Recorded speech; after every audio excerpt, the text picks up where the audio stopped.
Assalamualaikum warahmatullahi wabarakatuh. Gimana kabarnya anak-anakku? Sehat selalu dan tetap semangat belajar. Ketemu lagi dengan saya di channel Dan Aswin, ulasan materi produk kreatif dan kewirausahaan. Oke, sebelum mulai kita berdoa terlebih dahulu, membaca suratul Fatihah. Semoga ilmu yang kita dapat bermanfaat. Amin. Al-Fatihah. Oke, materi kali ini yaitu bab 16, paparan deskriptif, naratif, argumentatif, atau persuasif tentang produk atau jasa. Indikator pencapaiannya, yang pertama adalah siswa diharapkan mampu menjelaskan paparan deskriptif, naratif, argumentatif, atau persuasif tentang produk atau jasa. Yang kedua, siswa mampu menganalisis paparan deskriptif, naratif, argumentatif, dan persuasif tentang produk atau jasa. Yang ketiga, siswa mampu menyusun paparan deskriptif, naratif, argumentatif, atau persuasif tentang produk atau jasa. Kita ulas yang pertama dulu tentang paragraf deskriptif. Paragraf deskriptif pengertiannya adalah sebuah paragraf yang menggambarkan sebuah objek dengan tujuan agar para pembaca merasa seolah-olah melihat sendiri objek yang digambarkan itu. Paragraf deskriptif ini menggambarkan sesuatu dengan kata-kata secara jelas dan terperinci.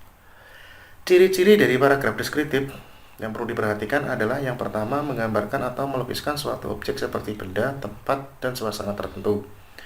Yang B, melibatkan panca indera. Yang C, menjelaskan ciri fisik dan sifat objek tertentu seperti warna, ukuran. Yang D, banyak ditemukan kata-kata atau frase bermakna keadaan atau kata sifat. Saya contohkan di sini adalah spanduk.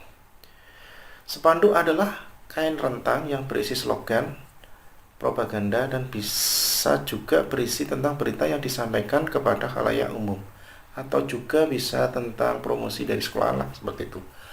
Spanduk digunakan sebagai media informasi yang dibuat dengan menggunakan cat atau bisa juga dengan sablon dan cat mesin.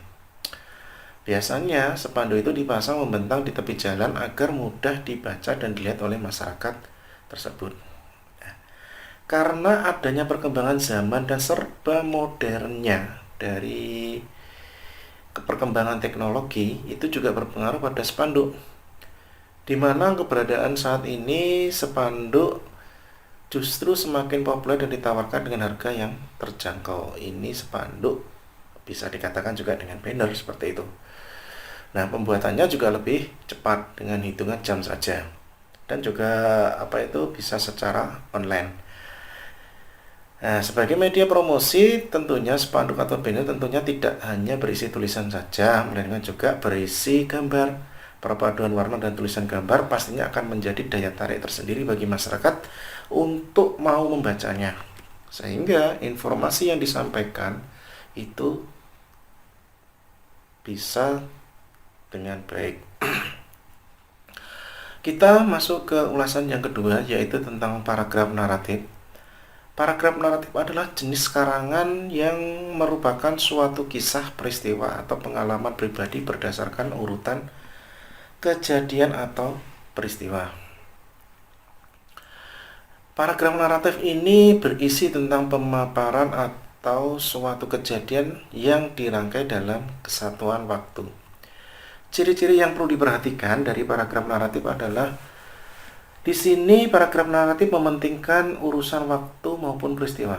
Terdapat dalam karya fiksi atau cerpen, novel, dan roman.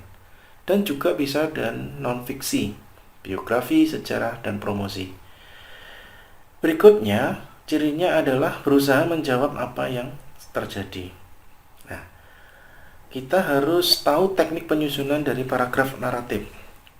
Penyusunannya adalah menentukan produk yang akan dipaparkan, menetapkan sasaran pembaca, merancang peristiwa-peristiwa utama yang akan ditampilkan dalam bentuk skema alur secara urut, menggunakan bahasa yang sesuai dengan target pasar. Nah, selain yang disampaikan di atas, ada beberapa unsur yang harus termuat dalam paragraf naratif. Yang pertama adalah kohesi atau kesatuan. Berikutnya adalah kepaduan atau koherensi. Berikutnya lagi kelengkapan. Berikutnya lagi adalah kevariasian. Kita ulas yang pertama dulu tentang kesatuan. Kesatuan di sini yang dimaksud adalah kalimat dalam paragraf bersama-sama mendukung suatu hal atau tema tertentu. Kalau kepaduan atau koherensi, maksudnya adalah kalimat yang membangun paragraf saling terkait antara kalimat yang satu dan kalimat yang lainnya membentuk paragraf tersebut. Kelengkapan, paparan dibangun oleh beberapa kalimat yang terdiri atas kalimat utama dan kalimat uraian atau perjelas. Kevariasian, kalimat yang membangun paparan tersebut bervariasi, baik dari segi struktur kalimat, bentuk kata maupun pilihan kata, diksi yang digunakan. Nah, di dalam paragraf naratif, jenis-jenisnya itu ada 4. Yang pertama adalah informatif, yang kedua adalah ekspositorik, yang ketiga adalah artistik, yang keempat adalah sugestif.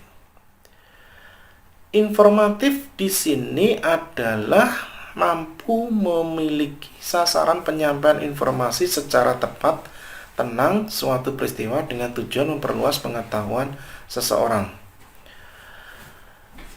Berikutnya adalah tentang ekspositorik. Narasi yang memiliki sasaran penyampaian informasi secara tepat tentang suatu produk dengan tujuan memperluas pengetahuan seseorang tentang produk tersebut. Artistik bertujuan untuk memberikan informasi tertentu, menyampaikan mandat terselubung kepada pembaca atau pendengar sehingga seolah-olah tampak melihat. Sugestif, narasi ini berusaha untuk memberikan suatu maksud tertentu, menyampaikan suatu amanat kepada pembaca atau pendengar. Nah, kita masuk ke materi berikutnya, yaitu tentang paragraf argumentasi. Sampai di sini mungkin sebelum saya lanjutkan ada pertanyaan. Kalau tidak ada pertanyaan, ya bisa langsung saya lanjutkan. Kalaupun ada pertanyaan, bisa nanti ditulis di kolom komentar saya. Paragraf argumentasi adalah sebuah paragraf yang gagasan utamanya dikembangkan dengan memaparkan pendapat, ulasan, pokok bahasan, dan ide pribadi penulisnya. Nah, tujuannya yakni untuk meyakinkan serta mempengaruhi pembaca agar mempunyai pendapat yang sama dengan pendapat penulis. Teks yang terdiri dari paparan alasan dan pendapat untuk membangun suatu kesimpulan ditulis dengan maksud untuk memberikan alasan, memperkuat, atau menolak suatu pendapat, pendirian, atau gagasan. Paparan ini lebih sulit dari paparan lainnya karena memerlukan bukti yang meyakinkan sehingga pembaca terpengaruh dan membenarkan gagasan, pendapat, sikap, dan keyakinan kita. Di dalam paragraf argumentasi atau argumentatif itu ada ciri-cirinya. Yang pertama, menjelaskan pendapat agar pembaca yakin. Yang kedua, memerlukan fakta untuk membuktikan berupa gambar atau grafik. Yang ketiga, berisi kesimpulan. Yang keempat, mengandung data atau fakta yang dapat dipertanggungjawabkan. Yang kelima, penjelasannya disampaikan secara logis. Teknik penyusunannya, kalian harus tahu, ada 4 teknik yang dikembangkan dalam penyusunan paragraf argumentatif atau argumentasi. Yang pertama adalah menentukan terlebih dahulu produk dan topik argumentasi yang akan disusun. Yang kedua, menentukan tujuan penulis argumentasi. Ini tujuannya apa, itu harus jelas. Yang ketiga, mencari bahan yang cukup dan dapat dikembangkan dari topik yang telah dipilih. Yang keempat, menyusun kerangka karangan berdasarkan topik dan tujuan yang telah ditentukan. Teknik pengembangannya dari paparan argumentatif yang pertama adalah deduktif, induktif, induksi generalisasi, induksi analog. Deduktif berdasarkan atas data yang sudah ada. Induktif didasarkan pada pengamatan langsung atau bukti nyata dan disempurnakan dengan simpulan. Kalau generalisasi, metode induksi yang menghasilkan suatu kesimpulan umum berdasarkan data yang ada. Induksi analog, penalaran dengan cara membandingkan dua hal yang banyak mengandung persamaan. Oke, kita bahas selanjutnya tentang argumentatif, yaitu 3 teknik struktur tes dalam menulis kalimat atau paparan argumentatif. Yang pertama itu adalah pendahuluan, yang kedua adalah isi, yang ketiga adalah penutup. Pendahuluan ini berisi latar belakang masalah atau pengenalan masalah. Isi berisi pendapat, ide, point of view, dan gagasan yang disertai dengan fakta yang menguatkan sekaligus membuktikan gagasan tersebut benar adanya. Penutup, penutup di sini terdiri dari kesimpulan akhir, berisi kesimpulan yang logis dan dapat diterima oleh penalar pembaca. Oke, kita bahas materi yang terakhir, yaitu tentang persuasif. Persuasif di sini adalah paragraf yang bertujuan untuk mempengaruhi, menghimbau, membujuk, dan merayu pembaca sehingga terpengaruh untuk mengikuti keinginan penulis.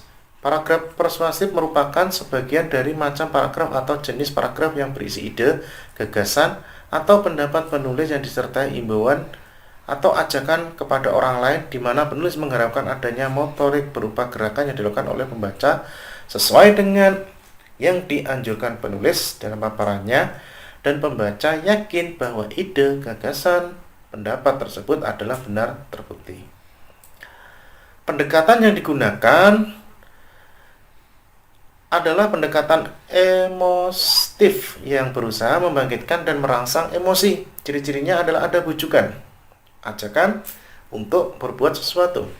Persuasi bertolak pada pendirian bahwa pikiran manusia dapat diubah, harus menimbulkan kepercayaan para pembaca, dapat menciptakan kesepakatan atau penyesuaian melalui sedapat mungkin, menghindari konflik, memerlukan fakta dan data. Penyusunannya adalah menentukan produk, merumuskan tujuan, mengumpulkan data, kemudian menyusun kerangka karangan, mengembangkan kerangka karangan. Syaratnya adalah pilihan kata, kemampuan mengolah emosi pembaca, bukti, fakta. Pilihan kata adalah memilih kata yang tepat dan menarik. Kalau kemampuan mengolah emosi pembaca adalah gunakan kalimat ajakan, berisi pesan yang dapat mempengaruhi, memiliki maksud atau tujuan dari penulis yang disampaikan. Kemudian bukti atau fakta, menambah bukti atau fakta untuk memperkuat gagasan yang kita tulis dalam paparan persuasif. Tekniknya ada exaggeration, subjugation, self-promotion, rasionalisasi, dan sugesti. Oke, itu materi tentang kita hari ini. Terima kasih atas perhatiannya. Mungkin kalau ada pertanyaan bisa ditulis di kolom komentar. Terima kasih, sehat selalu anak-anakku, dan tetap semangat belajar. Kita bertemu di materi berikutnya. Jangan lupa like and subscribe channel saya. Saya akhiri, wallahu muwaffiq ila aqwamit thoriq. Assalamualaikum warahmatullahi wabarakatuh.